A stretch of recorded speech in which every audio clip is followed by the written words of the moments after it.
So we all saw a moment in Game 7 of the Eastern Conference semis between the Hawks and the Sixers when Ben Simmons had a very easy layup, but decided instead to dish the ball to Matisse Thybulle. Unfortunate for him, it didn't work out. Folks, we're not too happy about this. His teammates were looking on in confusion, and this is what they had to say post-game.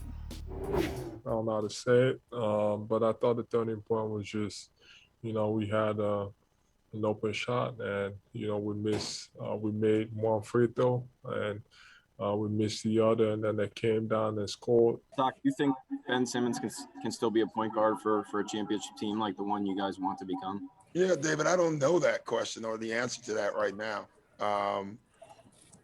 So I don't know the answer to that. So the dude got toe up from the flow up, from his teams, his coach, everybody had things to say. What say you guys? Yeah, well, I think the hard part is what Doc just said there. And you go back to Stephen A. earlier saying, you got to trade him. Well, you got Doc coming out and saying, I don't know if he's a championship caliber player. Like, at some point, where is their trade value? The answer is there is none. So how do you fix Ben Simmons? I don't know what the 76ers can do, but realistically, I think they've dug themselves in a hole with the player. They've made him untradeable. They can't get anything of real value back for him. I don't know what they do. I'm a big fan of not being a complete prisoner of the moment. Like, Ben Simmons is getting flack. He deserves it for sure. His trade value is certainly down. But I still believe Ben Simmons is a wildly talented with high potential player. What happened there was a breakdown that to me seems largely mental. Right. But how do you fix that? Possibly a sports psychologist. I also think that the union of them in Philadelphia does need to change. Perhaps a trade some kind of movement has to happen at some point.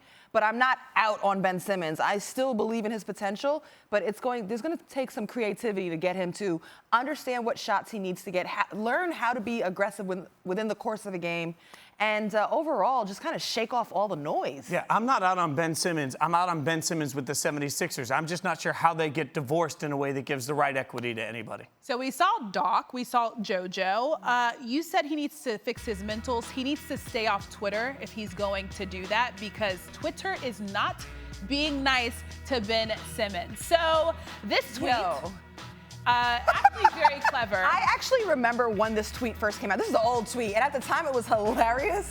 Now it kind of feels a little mean. It hurts a little bit. Fisher kind of gross, though. I don't blame him for just chucking it. Trying to check it. Okay, so somebody put him on the Shanghai Sharks roster, and then, of course, what do you think that they're all thinking? What kind of form is that, first of all?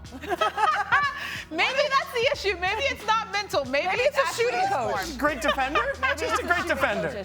I mean, he's an all-star. He should know. That's not buckets. Not a bucket. All right, guys, it is now time for Roz's Roses, IRL. And Roz, we just saw the roster for the women's team. Are you handing out any roses? Well, I love to hand out roses. And first of all, I'm so inspired by USA women's basketball. They're going to be on a quest for their 7th straight gold medal, and that deserves roses. But I actually have a thorn for Team USA, so I'm going to take the rose off. Oh, wow. Oh, my thorn. Wow. No, I've got a thorn because I'm so disappointed by a major snub that just can't be ignored. Right. No Nneka Ogwumike on this roster again. Let me break that down for you, okay? 2012, Nneka Ogwumike missed it then. She was the #1 draft pick. They could have highlighted her as one of the future stars. Instead, she didn't make the roster. Okay, wait your turn. 2016 Olympics. Nneka was literally the league MVP, and the Sparks, her team, won a championship. And somehow, she still doesn't make that Olympic roster. Right. Okay, come to the Tokyo Olympics. Nneka's coming off of injury, but to my knowledge, her timeline for return is perfectly lined up for the Olympics to be able to play. As far as merit and talent, she's absolutely talented enough to be on this roster. So guys, let's say the decision was tight and hard. Well, then look at the intangibles. You think about Nneka paid her dues. You think about Nneka went to all the USA events while others didn't all go. And when you think about the leadership she brings as a player, as a president of the Players Association, from the CBA to being at the forefront of social change. Right. To still leave Nneka Ogwumike off this roster, plus her overall talent, is so disappointing. And now basketball won't have one of its brightest, most talented stars out there and one of its most important ambassadors. I've got to give a thorn for that snub to USA basketball. Well, okay. I feel you. I mean, absolutely. And by the way, the Right. advocacy, a huge part of that. Right. Like, I don't know how they're going to make that right. All right, let's keep it with the women. It was announced Monday, Becky Hammon getting a second interview for the Trailblazers job. It should be noted also, Chauncey Billups up for getting a look at replacing Terry Slotts. So where's your rose on this? Yeah, Becky Hammon getting the look as a finalist, that gets a rose. Rose to the Trailblazers, all right, for really...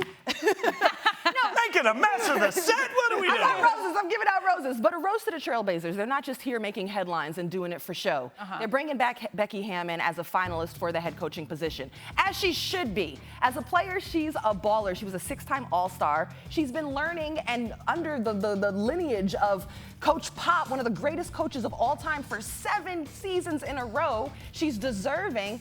And look, the Trailblazers are looking for change. They haven't won a championship since 1977. So maybe change comes with hiring a talented and qualified woman. Also, the first time a woman has ever been a finalist for a head coaching position in the NBA. I gave him a rose. I'll keep the rose. Oh, I thought you were going to give another rose. No, I was I like, thought we were oh, gonna throw bonus another rose for You that. get Extra bam! Specifically. Okay, so there's no coaching concerns with the Suns, the Clippers, the Hawks, and the Bucks because they're still playing in the playoffs right now. Are we giving any roses? Oh, I'm giving out roses. Okay. I got a rose for all of the black head coaches in the conference finals in the NBA. 3 of the 4 coaches in the conference finals for the NBA are black men. And that's exciting. So shout out to Nate McMillan. Shout out to Ty Lue. Shout out to Monty Williams. It's crazy, guys, that the NBA is a majority black league. Something like 75% of the players are black, but the majority of coaches are white guys. And, you know, you look at the NBA during the bubble, during the pandemic, during the heart of that, they were saying, we're going to invest in black lives, black people, black communities. Well, that's got to be on and off the court and at the highest positions of power within the league. So, you know, right now there's something like 7 head coaching positions open right now in the league. With seeing the success of Ty Lue, Monty Williams, Nate McMillan, you see that black head coaches can do it. Maybe we'll see those numbers increase and it look more balanced at the highest positions of coaching in the NBA. Yeah. Well, the success is undeniable, so hopefully success leads to more success. All right, we've covered Ben Simmons and the layup that wasn't taken from around the world, but we got to get who gets your real rose from the Hawks win. Hey, you got to go with my boy Quavo, okay? Quavo! No, honestly, he's living his best life, and it's Quavo's time right now. The Hawks are in the Eastern Conference Finals, and he's in the locker room with the players dancing. And go Quavo. And guess what? After the game, he had on Kevin Huerter's sweaty, game-worn jersey. Ew. And Quavo's not a big guy, so you know that jersey was big, heavy, cold, wet. Like, what do you think? Like, you getting a game-worn jersey, you're putting that game-worn jersey on. I don't care what y'all tell me. Like, men are disgusting. We will put on anything. If there's some, like, if I'm at a Raiders game, I'm standing on the sideline, somebody walks up, hands me a jersey, I'm stripping down to my nothings and putting that on right there. I don't know about all that, but I know that Quavo's living his best life. Drake had his time. Right. Travis Scott had his time. E40 had his time. Right now, Atlanta's on fire. The Hawks are in the Eastern Conference Finals, and it's Quavo's time to shine. So roses for Quavo. I love that. Also, didn't you say that Kevin Huerter's name is now Kayvon? Oh, yeah. So he has a little street cred. They give him an apostrophe. Exactly. All right, thanks so much, Roz. I love Roz's Roses IRL. It's perfect. Thanks, Roz.